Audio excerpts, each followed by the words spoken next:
Hi guys, we're back. It's Manisha and Till, and we're discussing further about the Swiss Popular Initiative, which promotes sustainable business practices. Okay, Till, my question to Yes. you is, what are the legal risks involved if a company does not comply with the Popular Initiative? So the details will have to be worked out if and when the initiative passes, and it looks like it will pass. But clearly, the biggest risk is for a company that it can face lawsuits in front of Swiss courts for things that happened elsewhere, including in the supply chain. And then there are also sanctions, for failing to report and stuff like that. And of course, especially for publicly traded companies, there's always the legal risk that comes with saying something, making statements that then turn out to be wrong, incomplete, or misleading. But look, already today, if you are part of an international supply chain, you are probably already legally exposed because of regulation elsewhere, whether it's the UK Modern Slavery Act, whether it's the California Supply Chain Transparency Act, if I got this right, or the EU's Non-Financial Reporting Directive.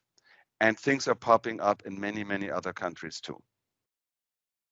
Well, that's good to hear that companies are finally going to be held accountable. Till, what do you think would be the risks involved for a company which pretends to have a sustainability program in place, which they might even go ahead and put it on their website, but they don't implement it? I think this scenario is a really good example for how the topic of sustainability has so dramatically changed, has moved from something that used to be just about public relations to what is today a core business issue with a heavy legal component.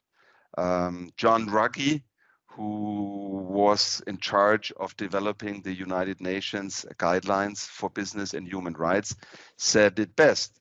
How do you say it? The era or the time of declaratory CSR is over. And that's right. Public statements have to be precise, they have to be consistent, and companies have to be able to back them up. And if they don't, they get into trouble. There are legal risks, but you can also get tough questions from investors, from NGOs, from regulators, and others. And I've been there. I know what I'm talking about. So in terms of what you put out there, it's better to be a bit more modest, to be humble, to say less, but at least 100% sure you can back it up. And by the way, part of transparency today is also to tell the public where you might fall short as a company still, where you still have to improve.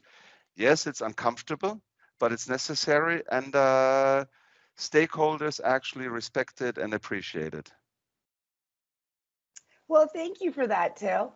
And thank you to our viewers for watching. We'll see you again next time. Bye. Bye.